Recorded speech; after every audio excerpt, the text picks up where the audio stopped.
We will be talking about the guidelines for business dealings between members of the BCBP. So, second to the last one is ato ang sa BCBP way of life. So, we are guided.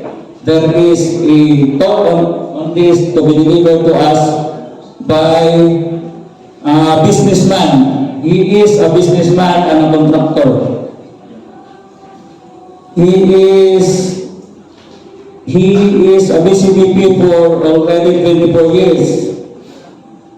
Sa CDO siya ni take of CLP just like this. Previous services, he is the music ministry head a few years ago sa BCBP Ligan. Then karon siya ang program and services head.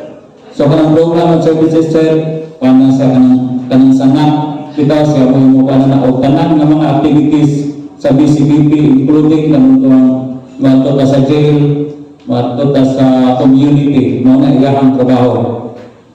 And his spouse na adiha si Isidrita, nalang ako isulti ang apelido kay Mrs. Isidrita. Wala mo Francis. Dahil yun, iyahang children, si Tonel, na ada doon one of the participants, and Aldrin. So, may pagdugay-dugay, I would like to introduce our speaker, which will be talking about guidelines for business dealings between members of the BCBP, Bro Ray Tomar.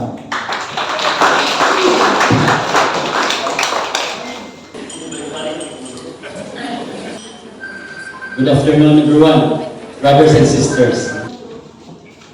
My talk is all about guidelines for business dealings between members of the BCBP. The general guidelines is the commitment to love and serve one another, takes precedence over the pursuit of profit or economic gain. Our commitment is to ready to meet one another's needs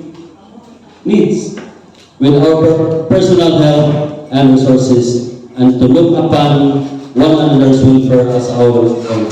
So by this time, we are encouraged to help our brothers in BCBP as our own, not focusing only on the profit, no? Let's say for example, na yung brother or sister na nangyayanglan sa mong help. So, we need to open our hearts to help them without opposing a profit. Hindi ka nang nagmulita siya tabang na ako, paginansya na ako, ayo. No? Take it as your concern also. So, tabangan na to, let us help one another. So, that is one of valuing our brotherhood in the community. So, we avoid selfishness. We give value of others as more important than themselves or ourselves. Letter B is righteousness.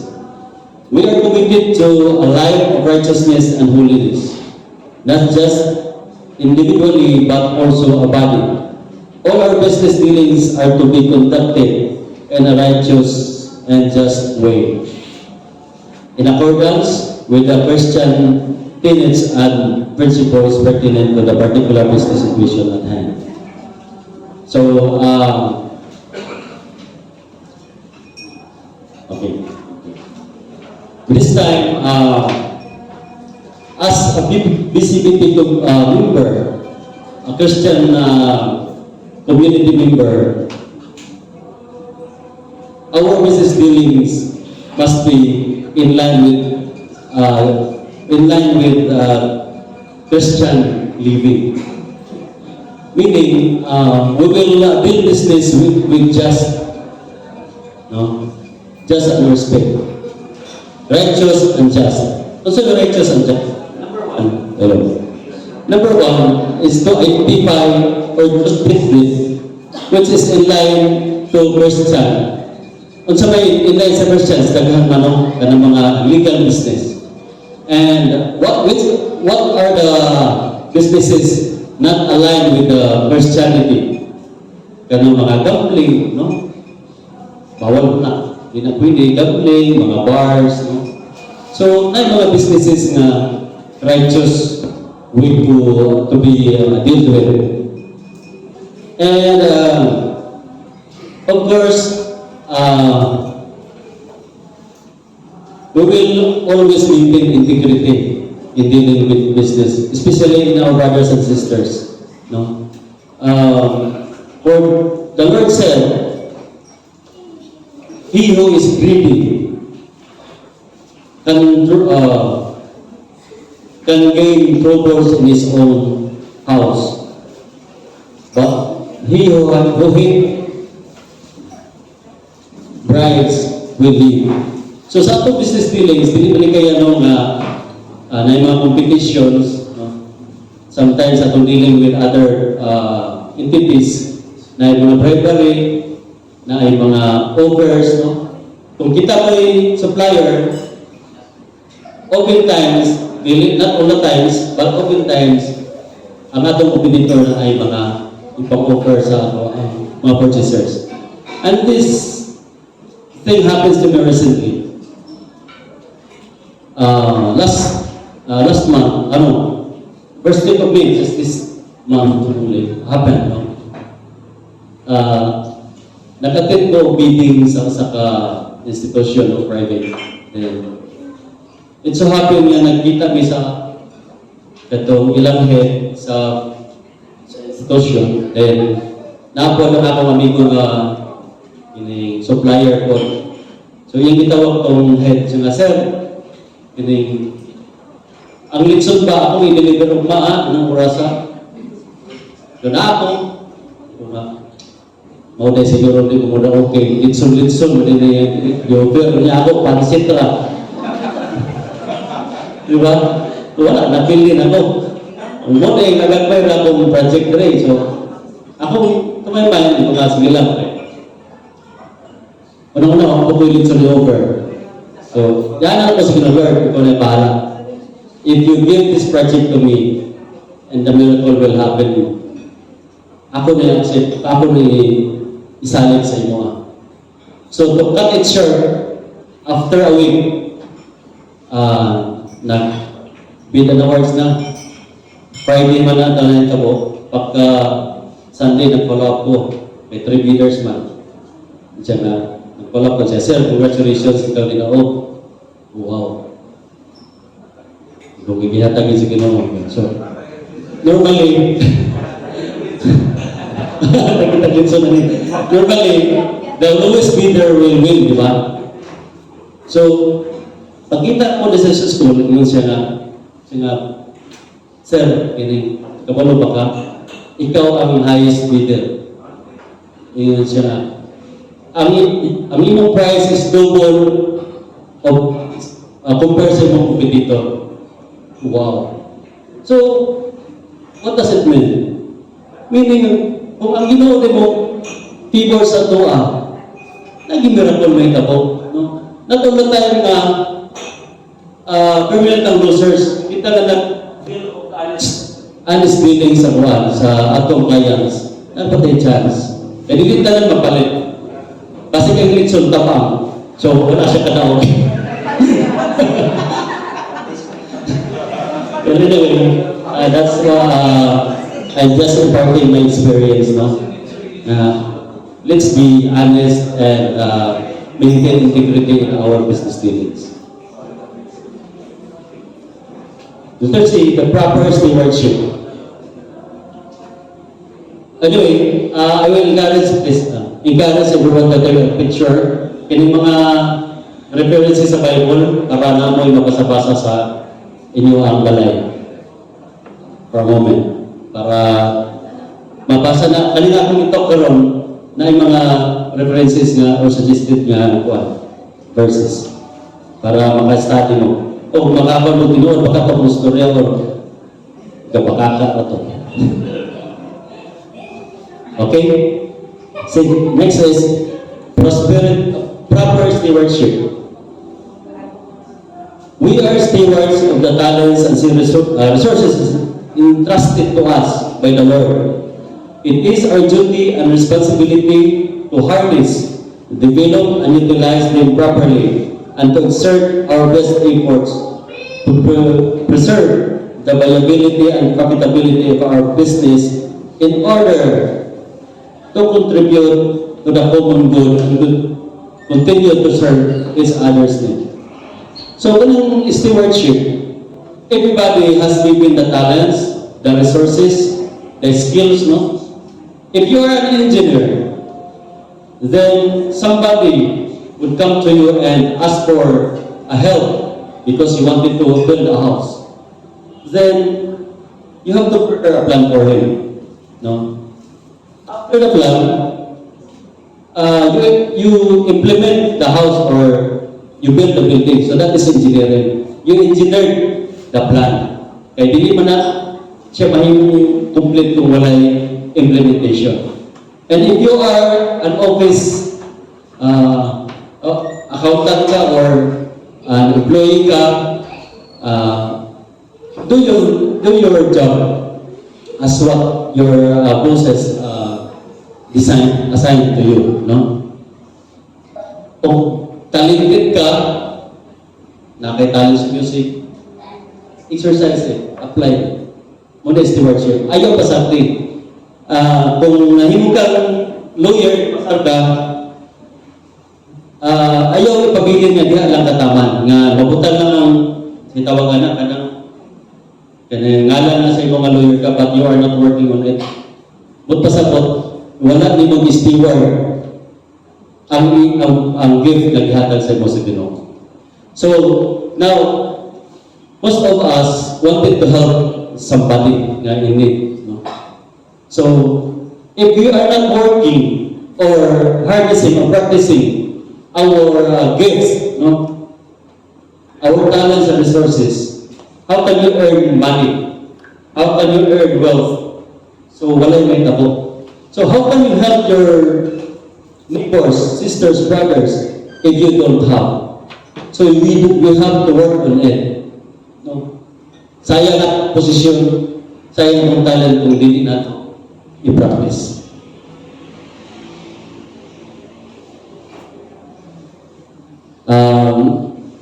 Another is, there are suggested Bible verses there. You can take a pic if you want to. Next is guidance in the brotherhood. Problems and differences arising from business relations may lead to a breakdown of relationships.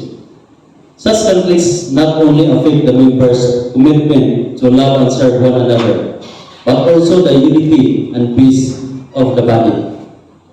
Business dealings with members should therefore be shared with their chapter head or unit leader or information and guidance. These leaders would handle the situations according to their level of competence, as it written in Hebrew chapter 13, verse 17. So, I know it is very strange for us, no? It is clear here that if we engage a business with our brothers and sisters,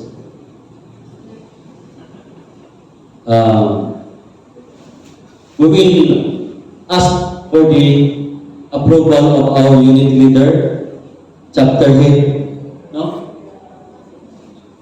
For the information and guidance. Most especially if you are having conflicts na, kung na yung mga business dealings ninyo na kining wala mo makasinabot. So, that's the time na need na ito unit leaders and chapter heads nga, di ba? Di ba, bro? Nga mo settle among the issues. Pero ang lisod lang nino ka ng manghulang takor ka sa ato ang brother or sister Unya, wato pa ta sa tog kay bro, ipa-approve sa nimo ha. Kami umlong. So, dili siguro sa tanan tanaw niya applicable.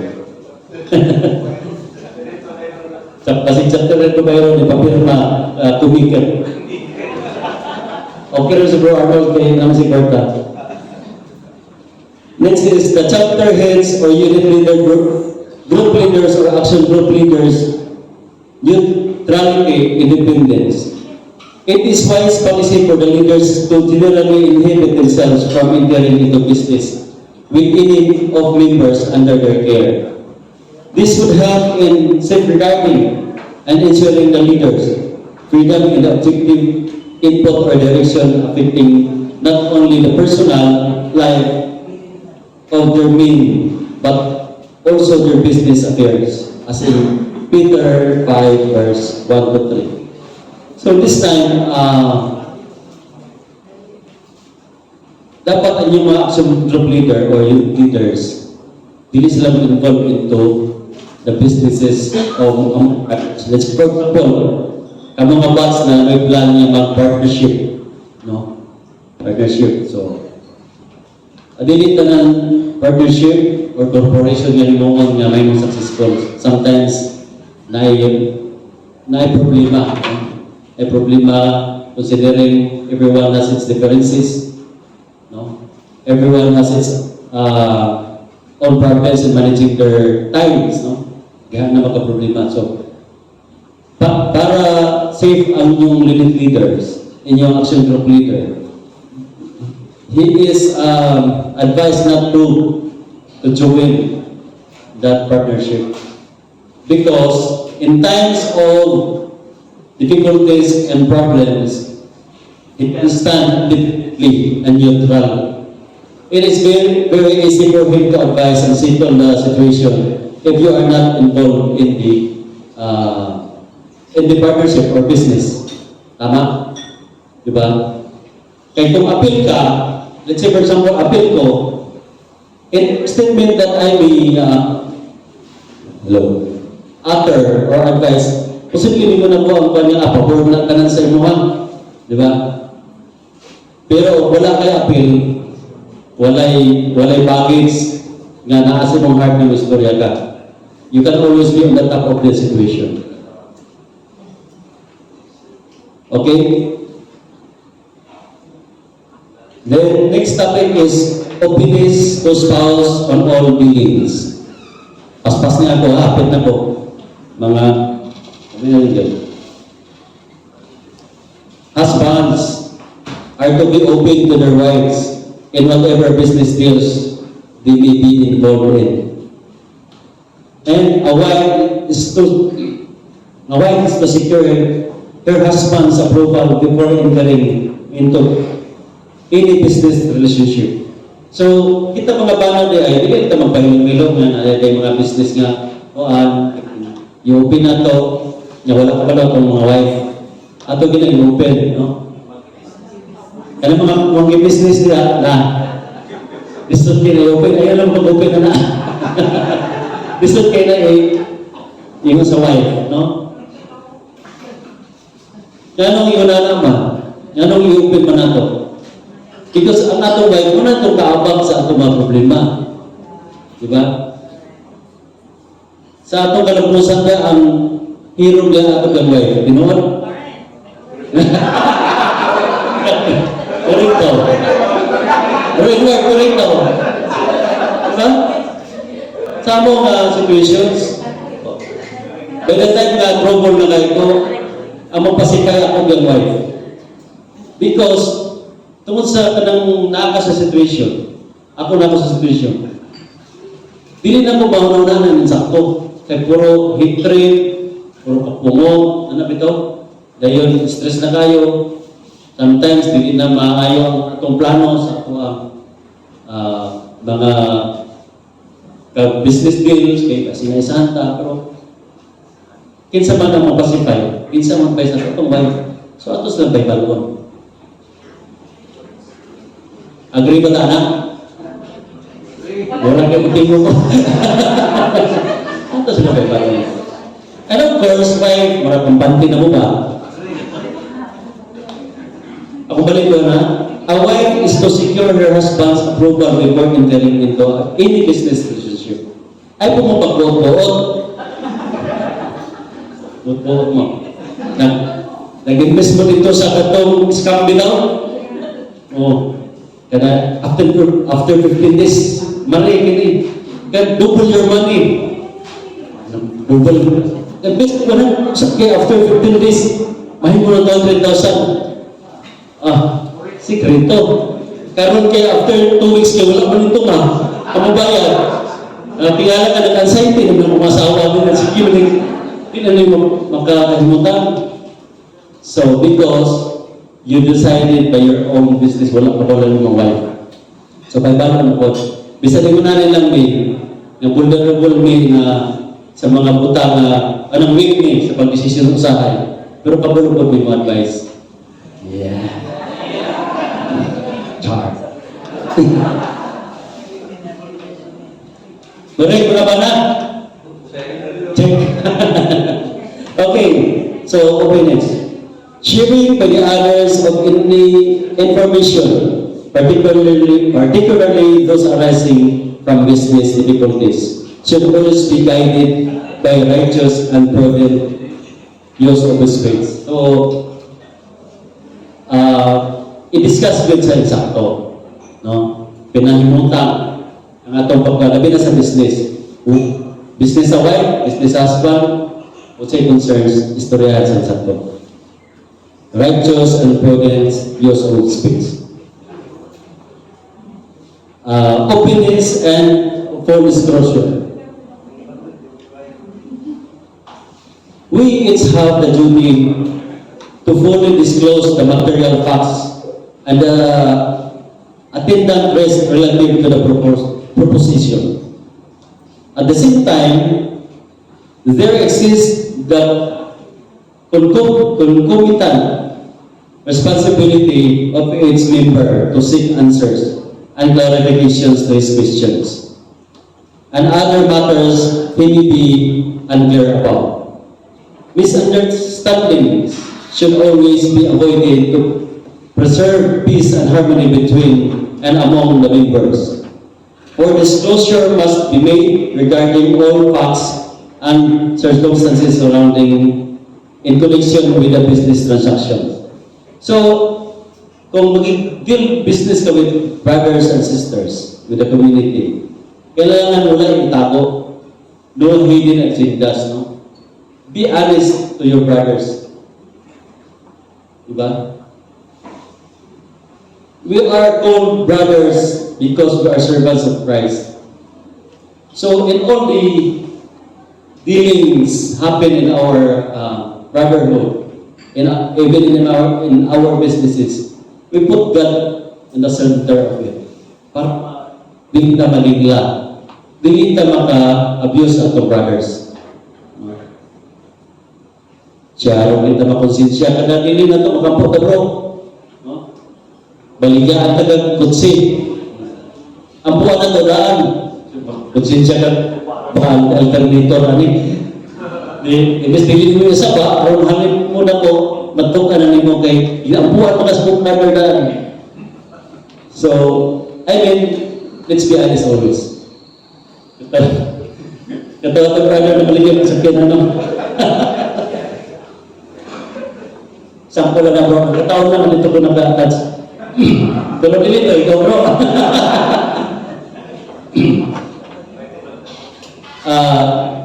It might give rise to a possible conflict of interest situation or may cause any undue influence, may impair the objectivity or impartiality of judgment or decision on any business matter.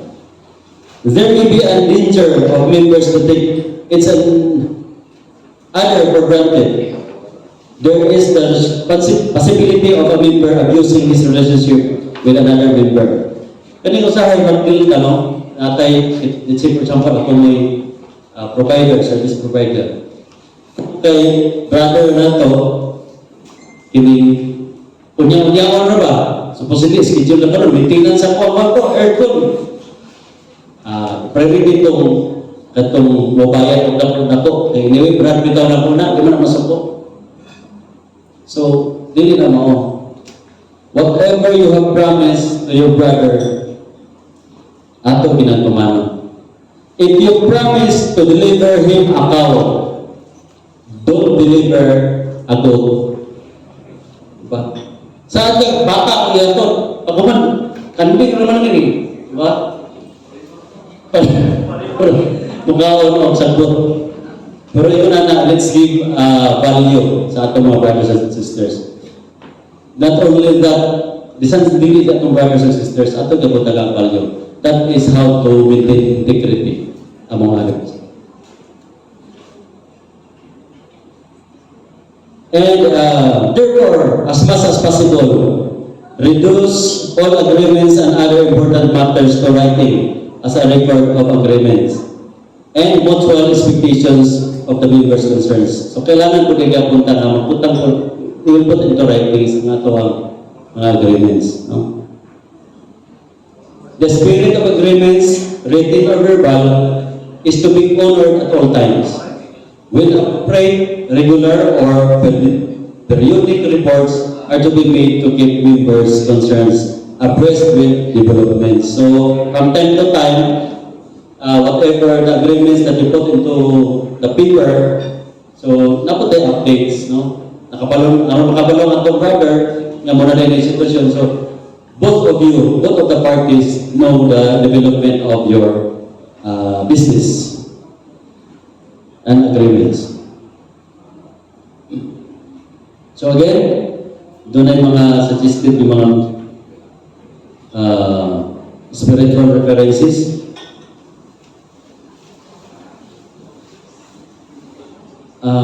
Another example, kanabitang particularly sa akong trabaho,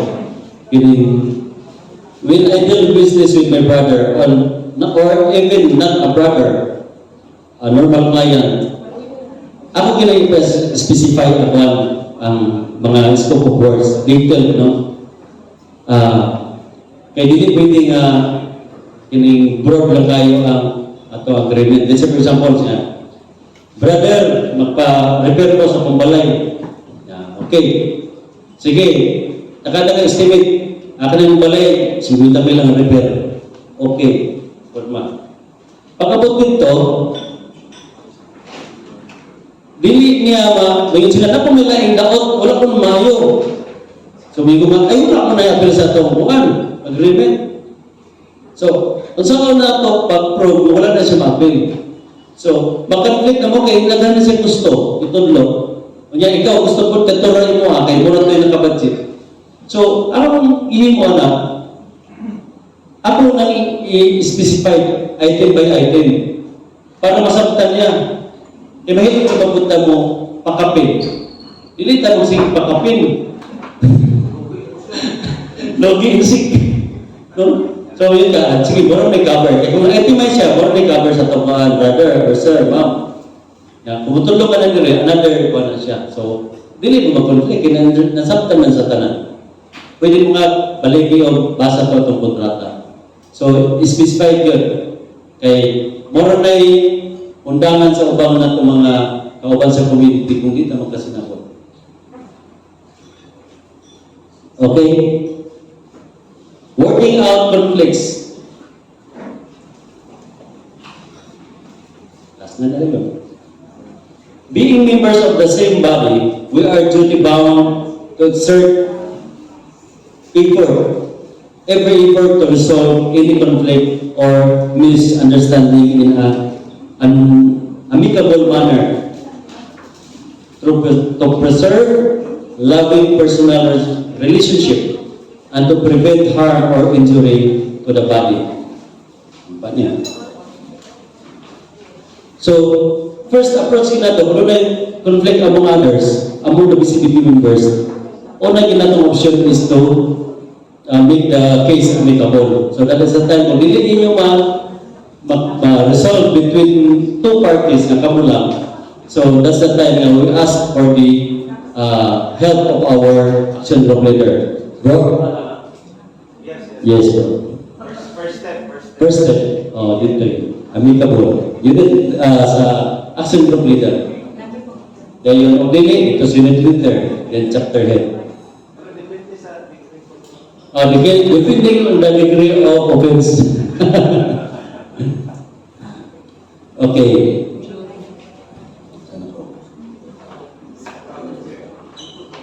But nila to preserve loving personal relationship and to prevent harm or injury. Para di mo magsumba kay injury to the body. No? If the controversy cannot be resolved by the members involved, the dispute would be delegated to chapter head, matumabot na sa chapter head, or to whomsoever the executive. Naman tayo executive sa sa chapter. So, kumpos na siya, walang tulong na katao. So, sila may mo situnda na mo amicable. Be designate to handle the dispute. Court litigation should only be resorted to as the last resort. So, dili na punta magkinasuhay po tingali. Basta BCBP, kami na humility. Diba?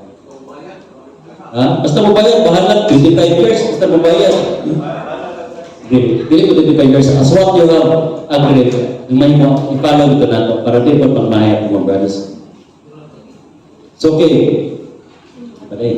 Specific business relationship. A corporation, partnership, joint venture, and etc. All possible conflict of interest situations are to be avoided, and the member concerned has the duty to make a full disclosure of all the facts and circumstances involved in the business proposition. He must inhibit himself from all deliberations of the matter, and he can only proceed with the express consent of the other members.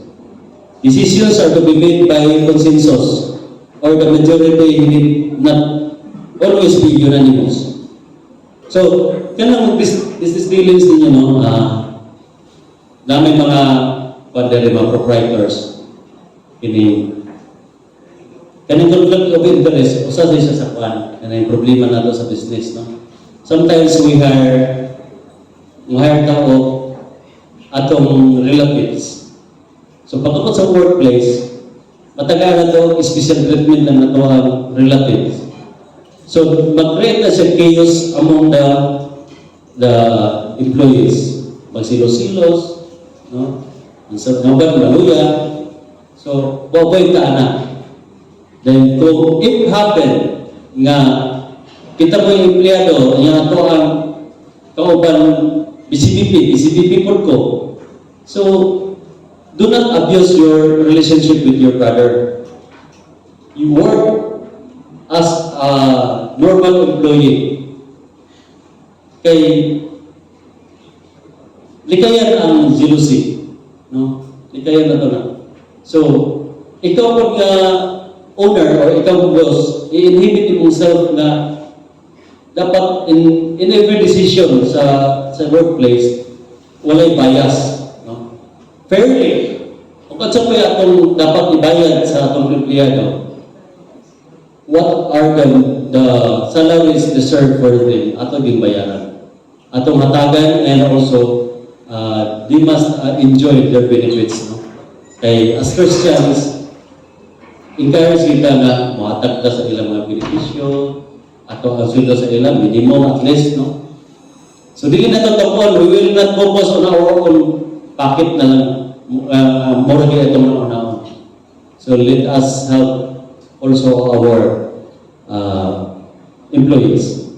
Having exhausted all efforts yet unable to resolve the issue, the parties may resort to Section 1 of these guidelines. So, mabalik siya dito.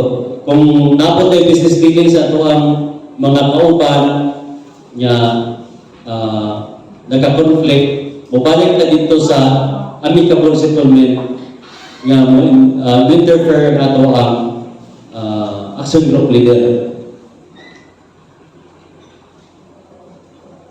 Next is supplier, professional, customer, client.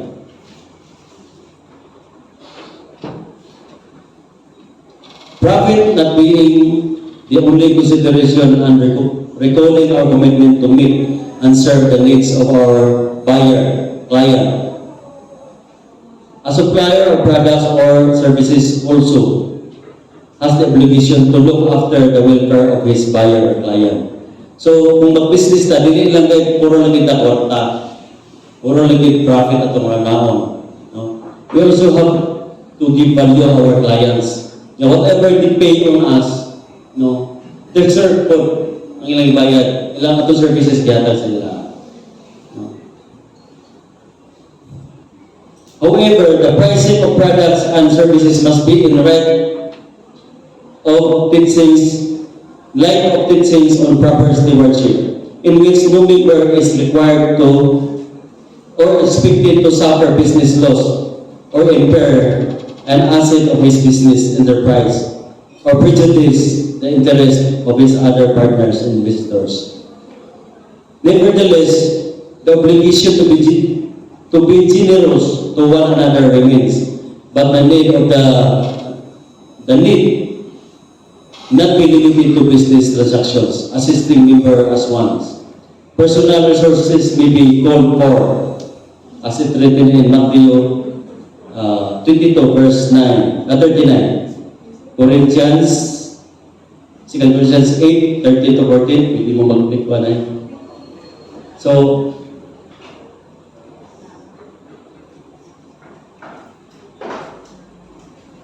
it is incumbent also upon the client customer clarity and clarify himself about the product and services as not to false or erroneous expectations.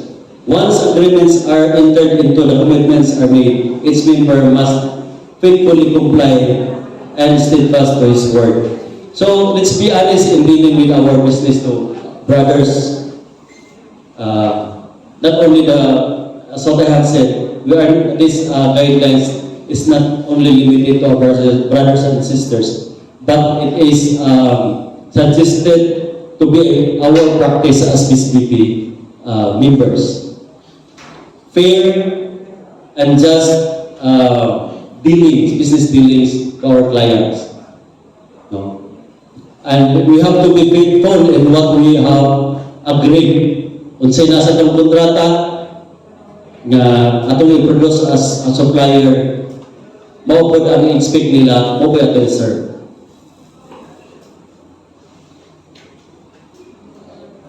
Then the employer and employee relationship. The member ako, yung employer ko, ako yung boss. Can expect a member employee na ako'y trabante na BCBP po.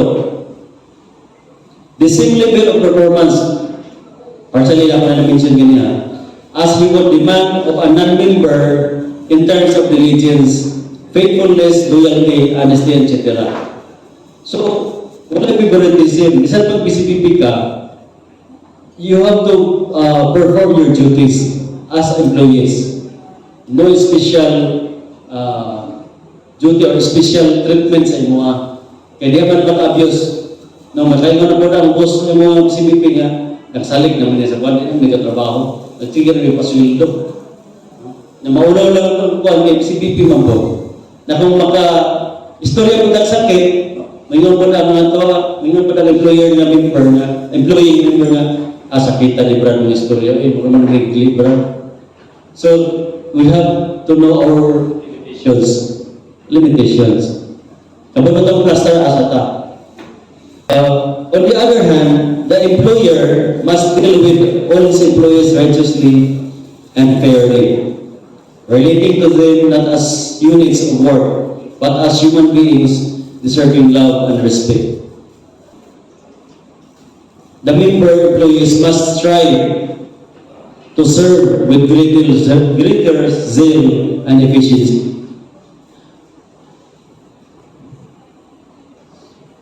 As one serving a brother, the relationship should always reflect and witness to God's love, power, truth, justice, and righteousness. It should be characterized by the Spirit's openness. So, even if an employer as a BCBP member and an employee is also a BCBP member, we have to do and execute our jobs to make the zeal, the contract, and the job descriptions that assigned to us, no? Meaning to say, na bisan brother ka, dili ka magsaling.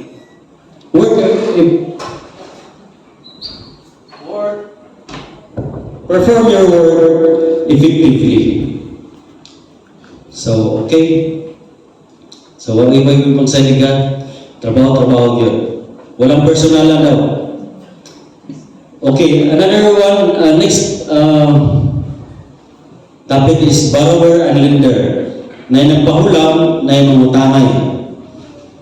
Ang isa ka brother na siya'y lending, ang isa mangutangay.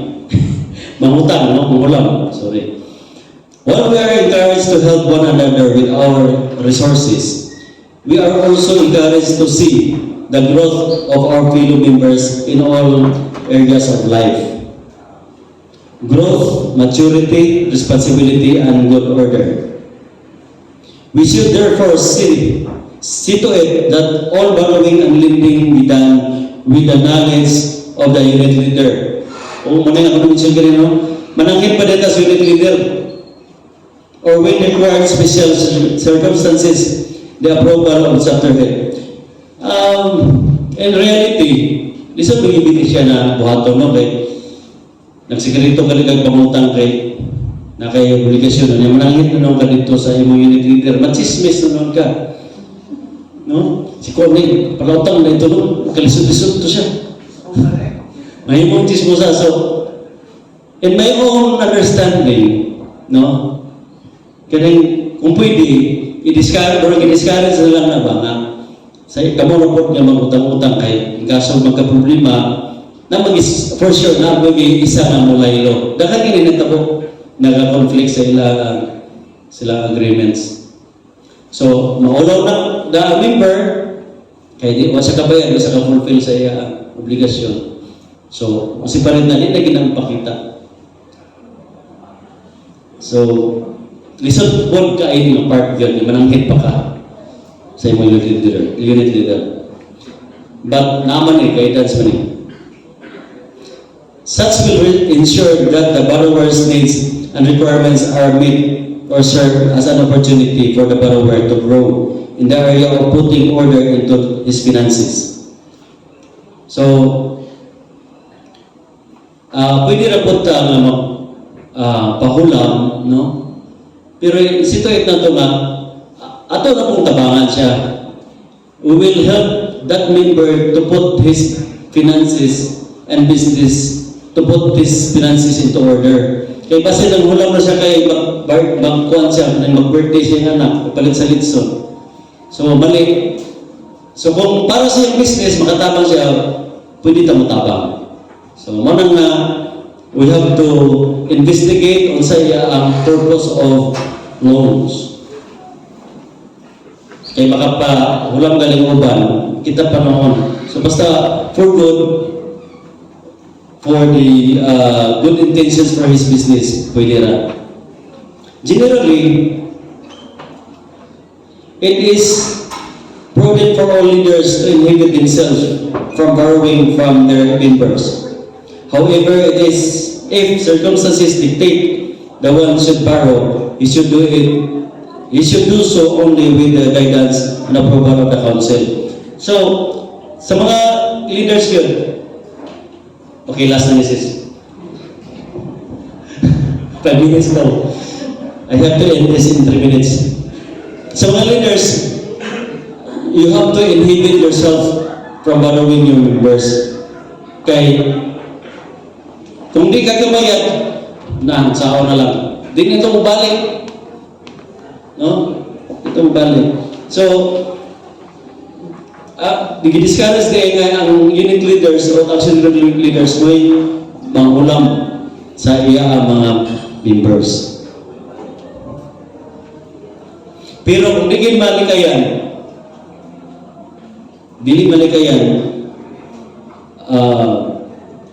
kailangan o approval sa council. So, kisap ng council, siguro, part na yan, chapter head. No? Kaya si chapter head ang mabayad siguro. Ikaw, chapter head. Okay. It is advisable to put the loan agreement, including the terms of payment, in a formal binding contract. Punctual payment of the debt should be primary concern of the borrower. So, isulat niya po nato ang ato agreement. Okay. Kaya malimot-limutan man. No? So, again, isa to brothers and sisters ta, kung na mga business involved, i-require ka o i-encourage ka niya, you will put that agreement into written. Then broker-client, my last topic. A broker is committed to look after the welfare of his fellow member, the client, and should therefore fully disclose all non-available facts, circumstances, risk, etc. So kung broker o client, si broker member, si client member, let's say for example, nagpaligya ka ang yuta, wala kayo itago. Kaya basit pa man ang datong yuta, questionable. So, napalit na nimo. Napalit na nimo. Questionable na yuta, pag uman, hindi man matitutulungan. Nagka-problema na mo, nag-away na mo. Di ba? So, hindi ka tanan. Openness of transactions, importante kayo na. Example na naman. And unless otherwise specified, the broker should make it clear and the parties should realize that he does not warrant anything. Gawas ko yun si broker nga, mura ginaayang papel karon, di ko kagarantiya sa imo na makakuha kag title ana. So bahala na mapalit ka, usawa na mo. At least open siya. No? So, parties to the transaction must remain good stewards. So, both of you, the broker and the client, mga members sa community, you are the stewards of your dealings. So, alagaan ninyo ang inyong pagpalit in good faith, and ikaw po nga broker, sell it with your brother in good faith. Thank you and good afternoon.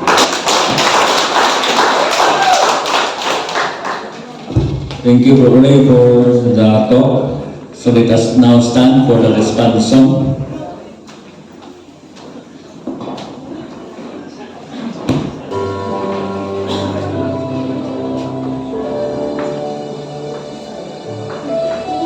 I will come to you in the silence. I will make you call on your feet. You will hear my voice and make you as much heart. Be still and know I am here. I will hold for all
first discussion starter is, are you in full agreement with these guidelines? Which, number two is, which particular ones needs further clarification? So, usa lang siguro para balik ka madugay. They are grounded in our shared commitment to integrity, transparency, and mutual respect. Let us be reminded that our witness in the marketplace must reflect our Christian values, upholding honesty and fairness, and avoiding scandal within our community. These guidelines are there to protect relationships, ensure accountability, and promote unity as we strive to build culture of business that honors God. Let us exhort one another to follow these principles faithfully so that in all our transactions, Christ may be glorified. Good afternoon.